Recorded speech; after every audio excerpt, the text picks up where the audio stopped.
દાઉદી વોરા જમાતના ધર્મગુરુ સૈયદના મુફદલ સૈફુદ્દીન સાહેબના ફરમાનથી વિશ્વમાં જ્યાં વોરા સમાજની વસ્તી છે ત્યાં 2 લાખ વૃક્ષો વાવવાનું ફરમાન છે। ત્યારે વિકાસશીલ મુન્દ્રામાં આજે દાઉદી વોરા સમાજની મસ્જિદમાં આમિલ સાહેબ મુર્તજાભાઈ નકવી સાહેબના હસ્તે વૃક્ષારોપણનો કાર્યક્રમ યોજાયો હતો।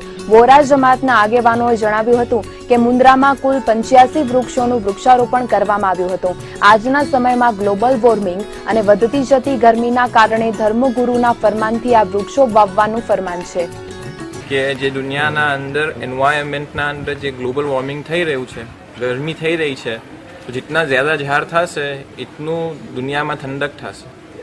અને એના વાસ્તે જેમ હમણાં સ્વચ્છ ભારતનું અભિયાન ચાલે છે, મોદી સાહેબનું બી અભિયાન થઈ રહ્યો છે, એના અંદર અમે લોકો અહીંની અમારી હેલ્પ કરી રહ્યા છે અને અમે લોકો આ ઝાડ રોપી રહ્યા છે। એના અંદર હર ઝાડનો એક ટેગ નંબર અમે બનાવ્યો છે, તો એ ટેગ નંબર હરેક શખ્સ, હરેક માણસના ITS અમારો જે સિસ્ટમ છે એનાથી કનેક્ટ થઈ જશે અને હર મહિનાના અંદર યા હર 5 મહિના પછી એને અપડેટ કરવું પડશે કે ઝાડ કેટલો મોટો થયો।